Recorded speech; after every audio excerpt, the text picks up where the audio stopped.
Board. Okay. Hi, everybody. My name is Caitlin. I work at Squirt Books. We are here tonight to talk about Brittney Morris's sophomore novel, The Cost of Knowing, and she's joined in conversation with Angie Thomas. Before I tell you a little more about them, I want to do a little bit of Square Books housekeeping to tell you all about some upcoming events in the next week. First, we have kind of an outlier for us because it's a Saturday matinee. It's this Saturday on the 10th at 1 o'clock Central Time. And it's also a dual author event, so it's in support of two books. So we have Kevin Brockmeyer, who is from Arkansas, and Karen Tidbeck. They are from Sweden. They'll both be in conversation in support of their books, The Ghost Variations, which is a book of short stories by Kevin, and then the Memory Theater by Karen. And we're kind of like, think of it as like fairy tales and ghost stories for like sad and thoughtful grown-ups, really beautiful, inventive, and like just bonkers good fiction. So I hope y'all can join us for that. Then next Tuesday, April 13th at 5:30, we have Rob Bowman in conversation with Scott Beretta, who is a blues historian, for Rob's The Last Soul Company, which tells the story of Malaco Records. It started in the 60s. It is still operating today in Jackson, Mississippi. And it is a really kind of amazing story. There's lots of beautiful photographs, and definitely check it out if you're interested in soul music, blues, gospel, Jackson, Mississippi history, something for everybody. And then finally, Thursday, April 15th at 5 o'clock for historical fiction fans, we'll have Martha Hall Kelly in conversation with Lisa Wingate for Martha Hall Kelly's Sunflower Sisters. Martha wrote The Lilac Girls, and Lisa Wingate wrote Before We Were Yours, two just kind of like powerhouse historical fiction novels. So if you're interested in either of those, I think you'll really love The Sunflower Sisters. Follows two sisters who are kind of like playing very different roles and having very different experiences during the Civil War. But moving on to the main event, I want to tell you a little more about Brittney and Angie, then I'll go away so they can talk. First, Brittney is the author of Slay. She is also the founder and former president of Boston University Creative Writing Club. You can find her online at authorbrittneymorris.com and on Twitter or Instagram at Brittney, Brittneym Morris. Also, I guess this is an old bio because it doesn't mention The Cost of Knowing, which is why we're here today. Angie Thomas is the author of best-selling novels Concrete Rose, The Hate You Give, and On the Come Up. A former teen rapper who holds a BFA in creative writing, Angie was born, raised, and still resides in Mississippi. You can find her online at angiethomas.com. All right, that's enough from me. Y'all please submit your questions in the Q&A, and thanks everybody for joining us. Yay. Thank you so much, Caitlin. Thank you, everyone, for Thank joining you. us. I'm so happy and excited to be here. I have to say that one thing that I regret that I didn't get to do was when you came to Jackson to promote Slay. I was out of the country at the time, and I couldn't do an event with you, and I was so sad about that. So when they told me, when they asked me, hey, would you like to do this one? Heck yeah. So I jumped on the Aw. opportunity. So I am just honored and thrilled to be here to discuss this brilliant, wonderful book. I was telling Brittney right beforehand that this book tore me apart and put me back together in the best way. And I absolutely adore it. So The Cost of Knowing came out Tuesday, and we are here to discuss this beautiful, magnificent book. So thank you, Brittney, for joining us. Thank you for writing this Thank book. you. I think since I've, talked a lot about how great it is, I think it would be good if you started out by telling everybody what this book is about. I mean, I'll try after that amazing introduction. You got me choked up. We're 2 minutes in. Thank you for being here with me. As I said on Twitter, every time I get to do an event with you, I think there's some kind of glitch in the matrix because I just feel so lucky to even get to talk to you. This is a dream come true. So See, you make me cry. Okay. ah! You already made me cry with the book, so we're not gonna do that. All right. Oh, Go ahead. I'll Let me. stop. I'm gonna get myself together. You go ahead. So, Okay.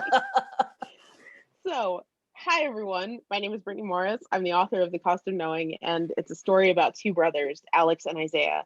Alex is the older one. He can see into the future. He gained that power after he lost his parents 4 years prior. The younger brother, Isaiah, can see into the past, and everything changes when Alex sees a vision of his younger brother dying in the next few days.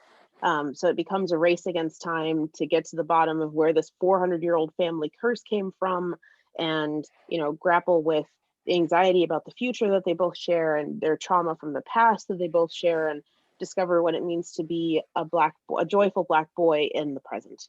So this book took everything out of me. I'm so excited to share it with the world. It came out 2 days ago, and it's available everywhere, especially Square Books. yes, especially Square Books, and it is phenomenal. It is. I mean, even when you were just giving the description, I was getting chills all over again. I'm not exaggerating, y'all. Aw. This book is amazing. So I guess first off, I'd like to know, because I know from my own experience, the writing the second book is hard. Like it's just a universal experience of writing the second book is difficult. So how was the experience of writing this book different from writing Slay? I love that question. So Slay was, I had just walked out of the theater after seeing Black Panther, and I was like, I'm ready to party with every Black person on this planet. We're taking over. And the writing, just the whole writing experience for Slay was just a gigantic party. It was a celebration. It was a declaration that I am proud and excited to be Black. And I want a magnificent universe virtually that I can step into anytime. And I want to go to Wakanda, basically. Yeah. And with The Cost of Knowing, it was me sitting there and saying, you know what? Slay featured so many different people from so many different, backgrounds and people of so many different genders, but I really wanted to give Black men the celebration that they deserve as well. And so at first I set out to write a Black boy joy book, and that was the only direction that I really had. And I was like, I want to write this story about these carefree boys, and they go to and they eat ice cream with their friends, and they dance in the street without really like nobody's watching. And as I just mulled over that concept for the longest time, I was like, why does this feel so weird? Like, why is this, not that it feels unrealistic, like it's not Right. possible, but it just felt like I was doing a disservice by creating this story where, where I'm not acknowledging the problems that Black men encounter and the struggles and all the nuance of Black masculinity, right? So I decided first I'm going to write a Black boy joy despite book. And so that's what I call this story. I like that. Thank you. So that was kind of where my head was at. And then while I was editing this book, that was a trip because I was pregnant with a Black boy. And so it put me in the shoes of somebody who's going to have to care for someone with this background, and just made me see the whole story in a different light. I don't know if I could have written this book now that I'm a mom. It would have taken so much more out of me, and I don't think I had any more to give at that point. This book took everything out of me. I'm not kidding. So I'm very proud of it. Well, and I'm so glad you loved it. Yeah, I can see how it would have done that. I can see how it took everything out you, because it is definitely a journey. I'm not gonna spoil, because that's I've been to these launch events and y'all are like, don't spoil the books. I'm not gonna spoil it. So, but you got the rest. You got, get your copy today. You got the weekend to read. So if I start tweeting about it, don't come at me about spoilers. All right. So what would you say was the inspiration behind the storyline? Because this is very unique. Writing about one brother who sees the future and the other who sees the past. Like, what was the inspiration behind that? That's a great question. So the very, very first spark behind like the meat and potatoes of the story, the characters, was I had this idea of this young man who, of all things, worked in a toothpaste factory. And I told my agent this, she was like, I'm so glad we evolved from that. Uh, but at first he worked in a toothpaste factory, and his job was just to, screw the toothpaste caps on the toothpaste tubes and then move them down the conveyor belt. And I had this idea in my head of what if he, like, every time he touched a tube of toothpaste, he would see where it would end up. And at first, when you think about it, it's like, okay, like that's kind of funny and lighthearted and everything, but like a lot can go wrong just seeing what happens around that. And so I was like, okay, I can't work with this concept. Like, how do I build a legitimate book out of this idea? This is wild. And then I started thinking, well, okay, what if this character was Black, and like seeing the future like that all the time? And I kind of jokingly went, oh my, I'm a very anxious person. I have generalized anxiety. And so I was like, oh my God, that would be the worst thing ever.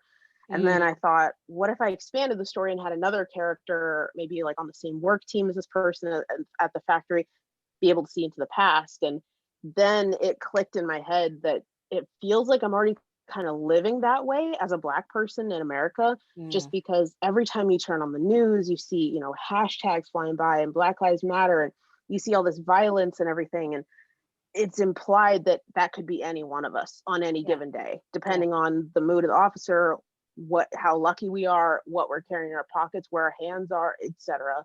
Yeah. And then every time, Black history rolls around, it's great to acknowledge our ancestors and acknowledge the past and everything they went through and everything. But that's also a lot to work through every time it comes up, the civil rights movement, slavery. And I'm really into yoga, and there's a lot of talk about being present and meditation and just staying in the moment, and how much harder that is when you feel sandwiched between the two. Yeah. And that's when I kind of went, this is a book. This is going to take me 80,000 words to work. So that's where the idea came from. That's amazing. That's amazing. And I have to say that as someone who has anxiety as well, you nailed it. Like this was a very accurate depiction of anxiety. And honestly, I have to say, and I'm kind of skipping ahead in my questions. You know what? I'm not going to skip ahead. I'm going to stay in my order, but because my questions kind of go along with the flow of the book. So one thing that I noticed, because when I read a book, I read from beginning to end. And when I say beginning to end, I read the dedication and the acknowledgments. So I saw in your acknowledgments that you mentioned the why you decided to write about a Black boy, write about Black boys. And I think when everybody gets this book, it's worth reading the acknowledgments, because that alone feels like a love letter to Black boys and Black men. And so I was wondering, kind of, what was it like writing from a male perspective this time around, and maybe even the weight of that? And maybe you could tell a little bit of what you say in the acknowledgments about why you decided to take this on and write an identity beyond your own. Absolutely. So I feel like I've been so welcomed in spaces that talk freely about mental health among my friends, among my peers, among everybody I know. That's the topic of conversation. And I feel like I'm so glad that those conversations are happening, especially in this pandemic. But I also feel like Black men have been largely excluded because the conversations around mental health are not intersectional, and they don't acknowledge the unique struggles of Black men, circumstantial, cultural, intergenerational, and otherwise. And I feel like since I have this platform and I have anxiety myself, there's a little bit of overlap, and decided to take on coming alongside Black men and, saying, I'll never understand your struggle firsthand, but I acknowledge that it's there. I recognize that it's way different from what I experience, and that you shouldn't have to go it alone. And that I hope in the future, Black men have the space and are, you have the permission to take care of yourself, and to say, hey, I need help and I'm not doing okay, and I need a therapist, or I need someone to talk to, or I need space. I just, that's really the hope of my heart with this book, is that it reaches out to Black men and tells them you're not alone. Yes. Well, as a Black woman, it told me that too. Oh, yay. Seriously, like I was like, oh my God, other people think like this too. Because there's this one moment where Alex and Isaiah are at home, and Alex starts thinking of all the things that could happen to Isaiah. And I'm like, this is my thought process to a T. Oh my God. So like it was it was real. I love the dedication for the novel too, because I'm going to read it to you all. It says, to all the Black boys who had to grow up too early. And I think that your title, in a way, alludes to that. So, from an author's perspective, I'm always curious about why the title. What were you thinking when you came up with that title? Did you know from the beginning that that would be the title? Did it take you a while to get to that? Can you tell us a little bit about that and the meaning behind it? Absolutely. The title is one of my favorite things about crafting this book. So I'm so glad you asked that. So the title actually started off as The Curse of Knowledge, Mm, and that's the name of the definition is in the first couple pages of the book, but the definition is it's the curse of knowledge is the name of a in real life cognitive bias that happens when an expert in a field struggles to explain something to a novice because they're such an expert in the field and they've lived something and they've perfected their craft for so many years. It's hard to explain something in layman's terms.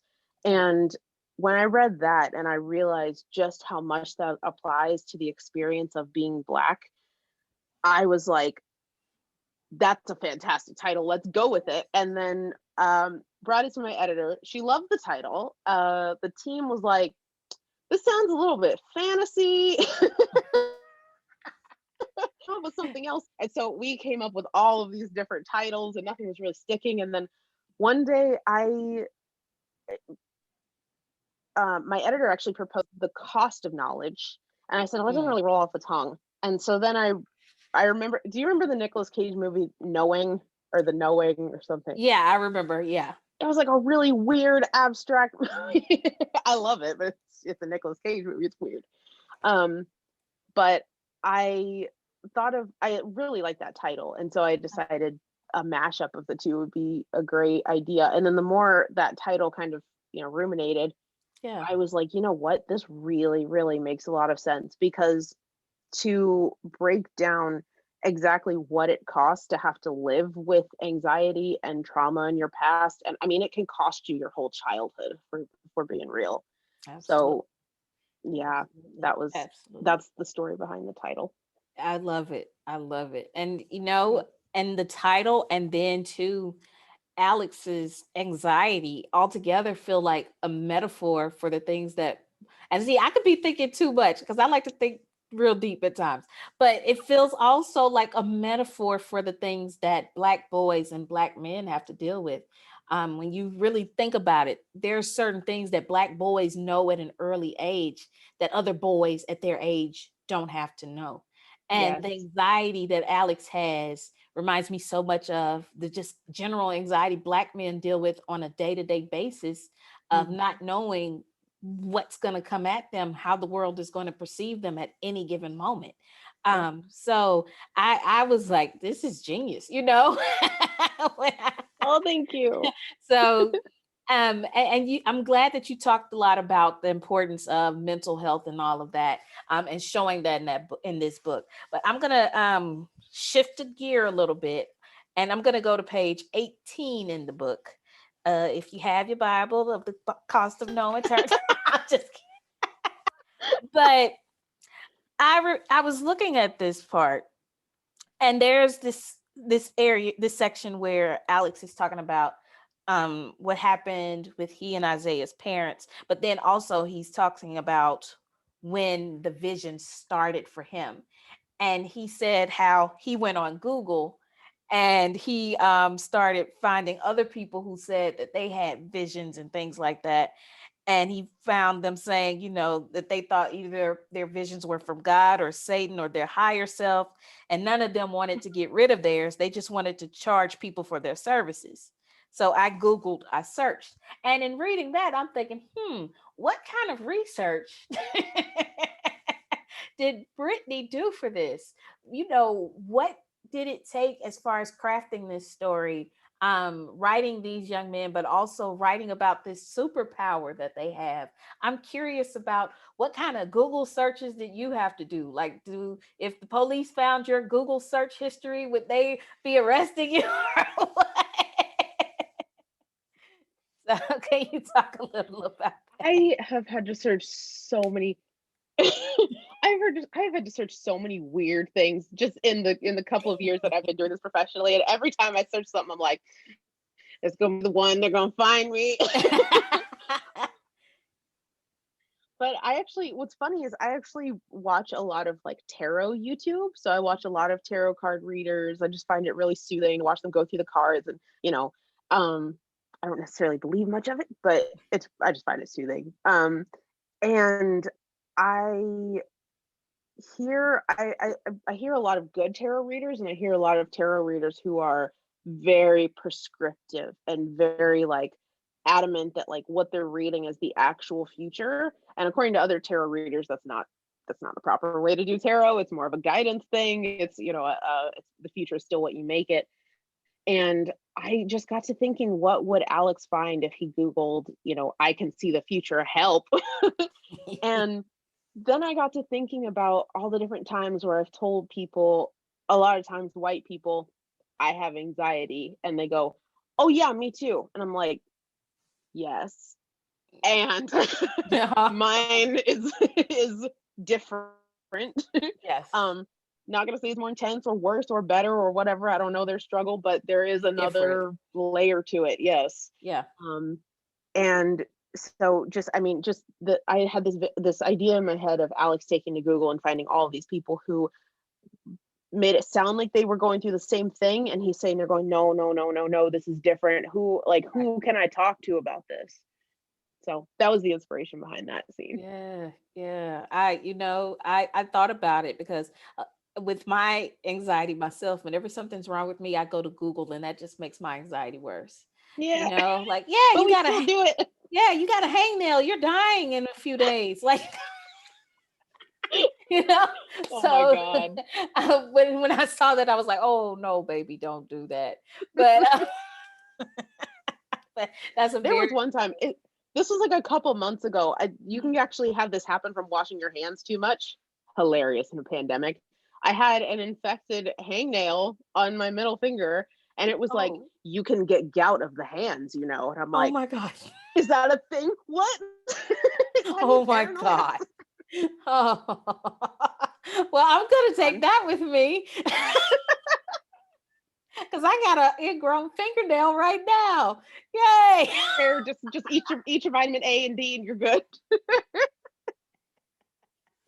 Oh my God. Uh, I'm sorry. no, that's hilarious. I just conversation off the This is hilarious.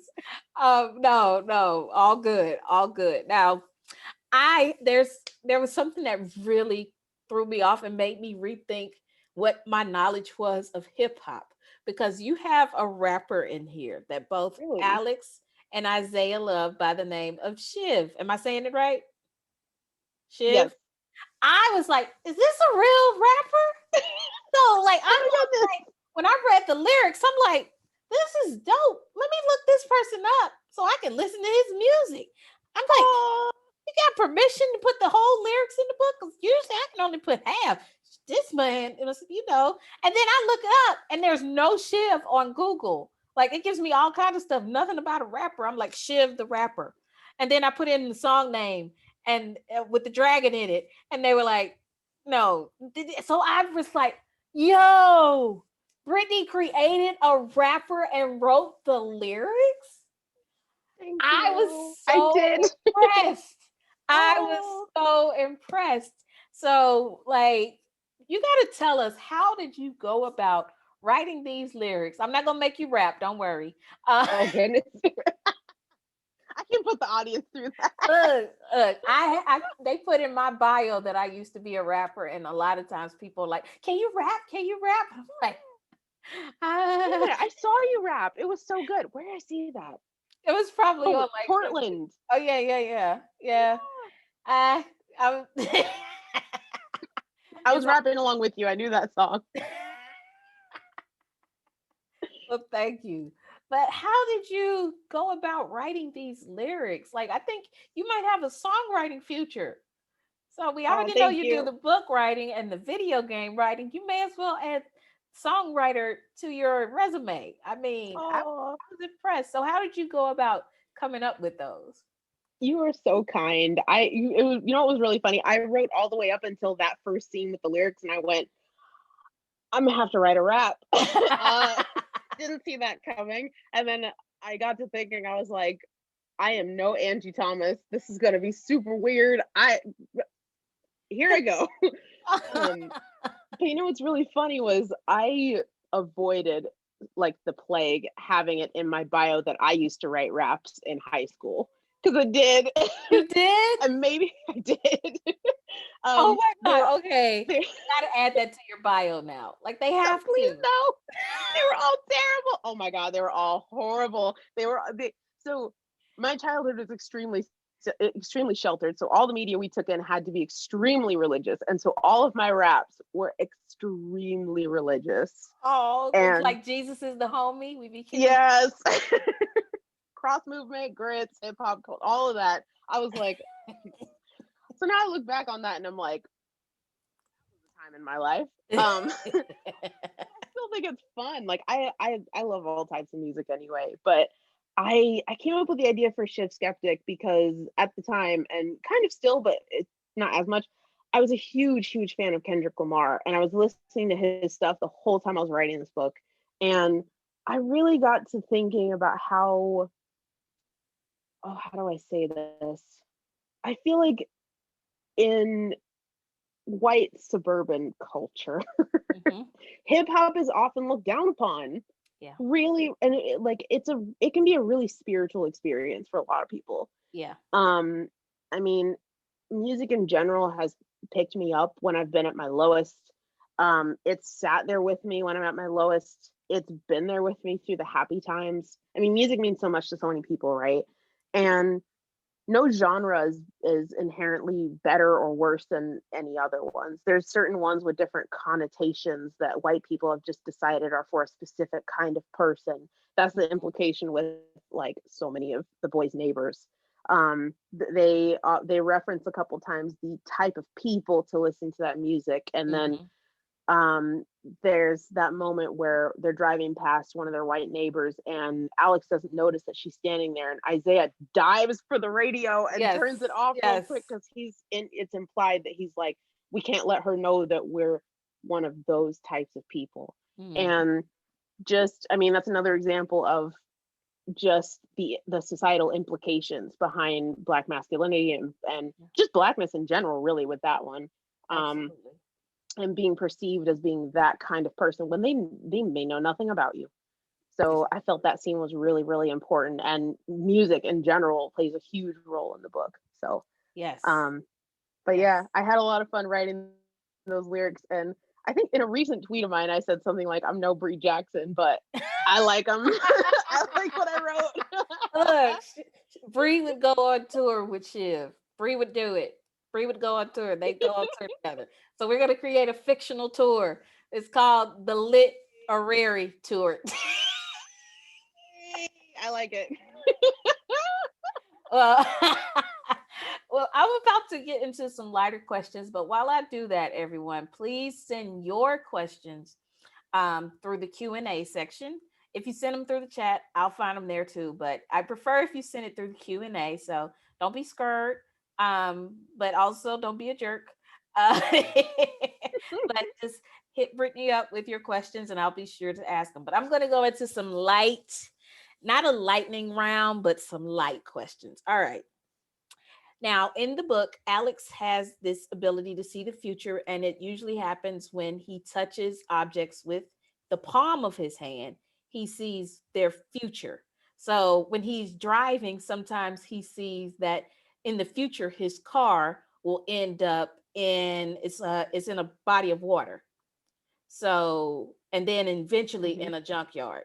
So this is how his ability is. So if you one day woke up with this ability, what would be the first thing you touch? Oh boy. You got to think on that one. I was expecting to.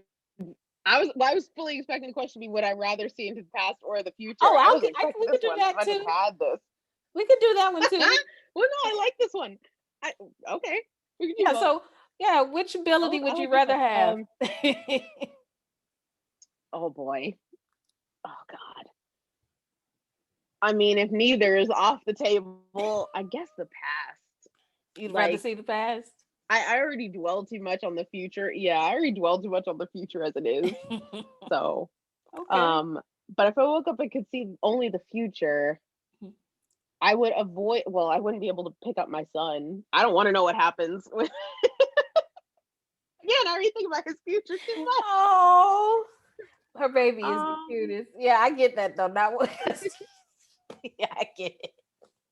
Not wanting to pick him up. you know what? Maybe I would go and pick up my husband. My husband has a tech drawer of all his like gadgets.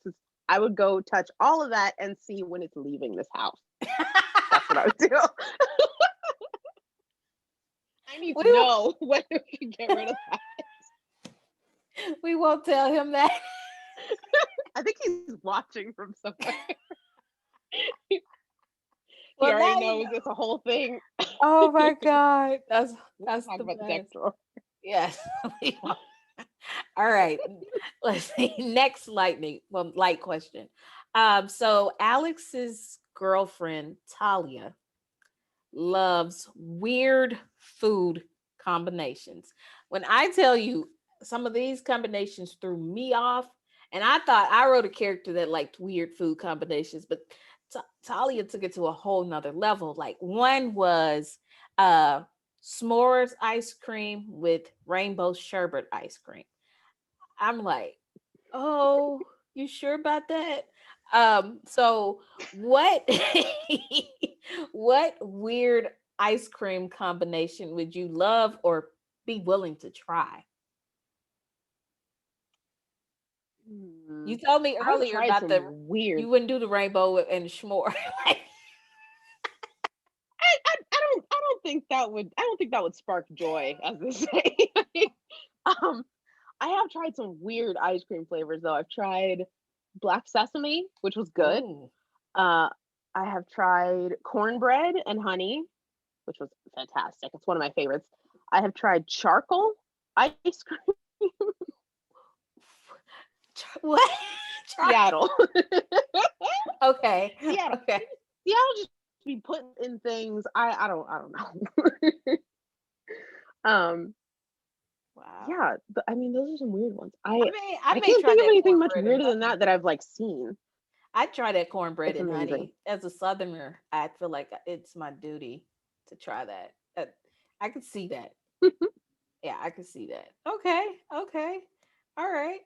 Yep. They're like, nah, hold up, charcoal ice cream. Charcoal ice cream. It tastes like a really mild chocolate. It was super bizarre. It was good though. Was it smoky? It Because was when I think of smoky, yeah. But not charcoal, like I think of what you put in the grill.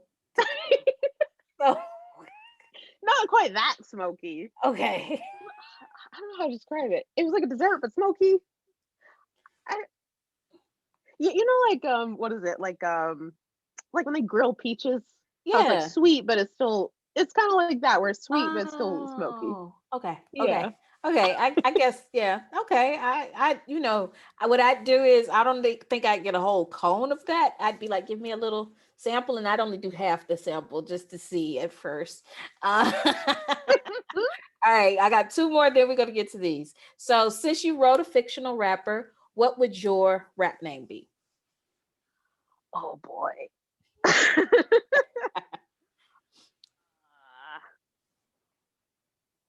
With the way my schedule's set up, busy bee. I like it. Okay, that's good. I like that because your first name starts with a B, so it works. Bam, that's a good one. There you go. All right.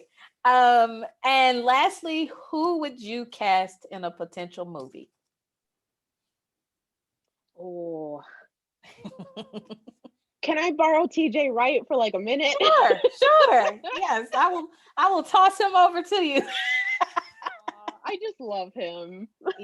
Sweetie. Chloe and Haley, they're incredible. I could see one of them playing Talia. Maybe Zendaya for Talia. I don't know. I feel like they'd all look great with Talia has blue hair in the book. I feel like they all look great with blue hair. I could see Donald Glover being the barber. I can see that. I can see that too. I can see that. Yes. Yeah. Who for Alex? Wait, who you want for Alex? I actually have thought about that for the Mhm. longest time, and I really am not sure. There was oh, what was this on? Was this on Blackish? It was the boyfriend from Blackish. I forgot his name. Oh, I could see his face. okay. Yeah. Okay, yeah, I know who you're talking about. Trevor? Is that his name? That might be it. That may be it. Okay. Okay. Really like any TV. Okay. All right. Well, I would say I was thinking when I was reading The Aunt, I was like, like I could see Regina playing the aunt, either Regina, Hall or King. Oh, I was gonna say, wait. Which one? Hall or King. That's me though. All right, we got some good questions here. So Hannah Lee wants to know. Oh, sorry, I missed the question. Sorry, I'm gonna get to you, Hannah. But Kayla wants to know, what is the last book you've read? She wants both of us to answer that. For me, it was this one. So, what's the last book you read? I was gonna say, hilariously, Concrete Rose. I finished the audiobook like was it last night or the night before? What is time when you have a 5-month-old? There's I no finished such it thing. recently, and just, I mean, let me just take 10 seconds to tell everybody to go read that book. I mean, you don't need me to go to tell you to read it, but go read it. It's so beautiful and so amazing. Thank you. Oh, you're so sweet. Thank you. Yeah, and Dion Graham is an incredible narrator too. By the way, Dion is awesome. When my mom found out that Dion is the narrator on the first 48, she was in love already. So, yeah, I didn't know that. Yes, he does the voice on the first 48. So, like when he called me, because he called me before he recorded, he called me and I'm like, this is the dude from the first 48. Like I'm just hearing like, and he's telling me stuff, and I'm like, but I'm hearing it in the tone of the first 48. So he's awesome. That's amazing. I gotta go rewatch the first 48. Yes, yes. Hannah Lee wants to know, is there a book out in the world not written by you that you wish you'd written? I just always say Harry Potter for the money part. I think I'm a better human being. That is a very real answer. I think I'm a better human being. I hope I am. That part. That part. What about you? Yes. The same thing? I mean, I know one thing. I can count on you not to get on Twitter and just unravel everything you No. put together. Oh, I can't. I can't. What would be the book you'd write? Oh goodness. I mean, the Harry Potter money would be real nice. I feel like I would have had fun writing something like The Hunger Games. It was funny. That was during a time in my life where I really wasn't reading hardly anything. So at around the same time Hunger Games came out, I was working on a dystopian trilogy featuring a 17-year-old girl taking on a totalitarian government, not with the battle royale situation, but everything but the battle royale, and it just wasn't working out. I was not in a place in my life where I could write anything close to the Hunger Games. So, but I would have really liked to take on a story like that. Like the action-packedness, that's right up my alley. We'd still like that. We'd still like that. So don't count it out. I am really excited for dystopian to come back. Yes, I think it's going to after 2020. I think it's going to. Yeah, I think it will. Let's hope so. Yes, we need it. We need it. Here's the next one. I remember seeing you say at a conference that you wrote your first draft of Slay in 11 days. That stuck with me. Amazing. Are you a plotter or pantser? And was your writing process similar for this book? That's a great question. So I did write Slay in 11 days. I will never do that again. I don't advise people to do that. I wrote The Cost of Knowing in a month and a half, which was way, way nicer. But in terms of being a plotter or a pantser, I tend to call myself a planter, which I like really that. just means thank you. Which really just means I give myself 24 hours to plot. So I give Mm. myself like hardly any time to overthink things, which I'm very good at. And then I just kind of let things grow as I write them. So yeah, I take 24 hours and draw all these little boxes, figuratively, of like the borders that I can't go outside of. So basically what has to happen in the chapter and then the hook at the end. And as long as I include that in each chapter, I can kind of stick to an outline, and then I just draft as fast as possible. So that's my writing process. That's impressive. That is very. Thanks. I need to start trying to come up with it in 24 hours, because I can sit on an idea for 24 days before I'm like, maybe I should try it. So Oh, yeah, that's a good process, and it's working. thanks. That's the It main thing. is.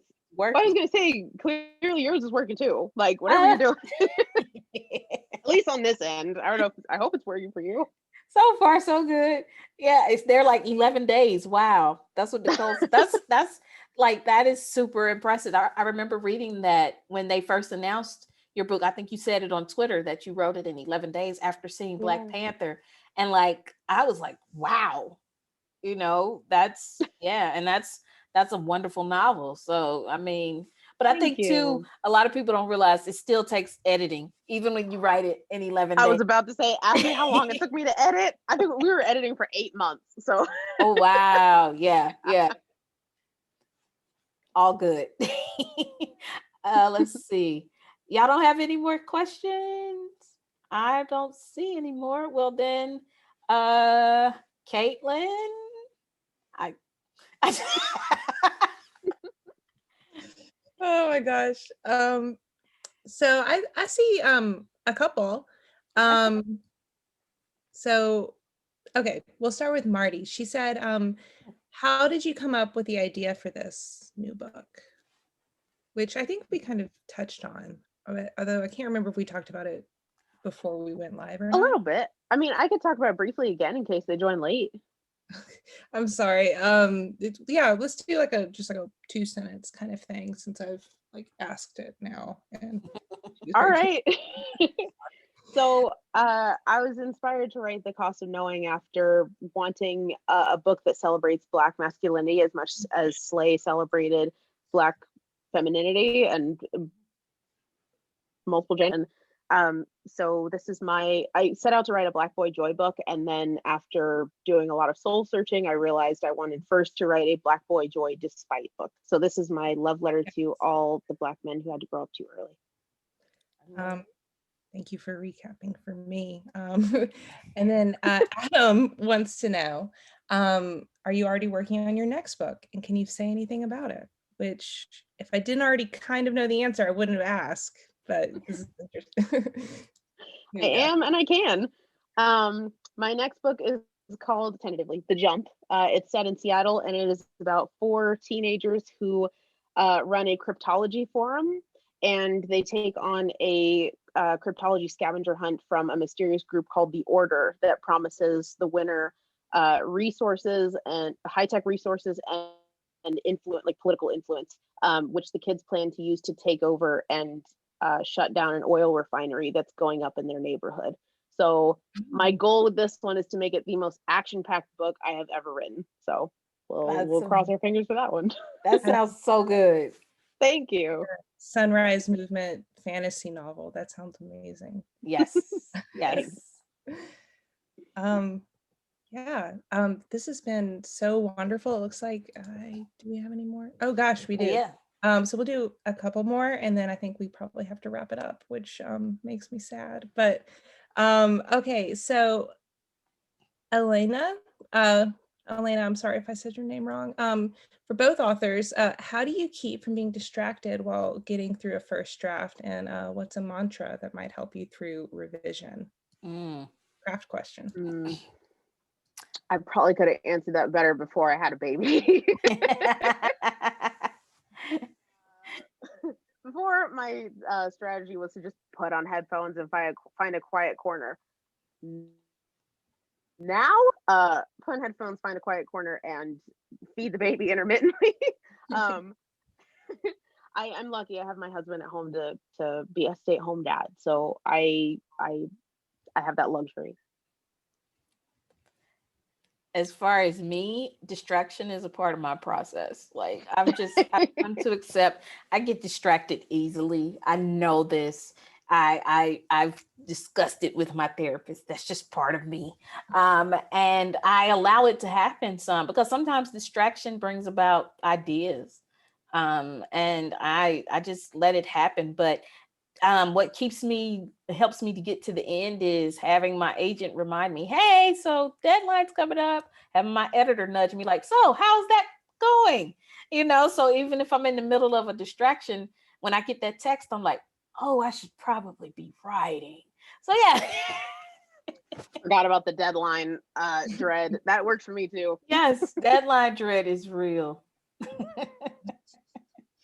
All right. Oh, this is a good one. What do both of you have on your TBR list right now? And would either of you consider writing for another age group? Yes. So I have You Should See Me in a Crown coming up soon. I'm really excited. Amari and the Night Brothers, I'm going to be reading. Tristan Hollow Sky, Long Way Down. I think those are my next 4. And in case the books I listed don't answer the question, I would love to write a middle grade.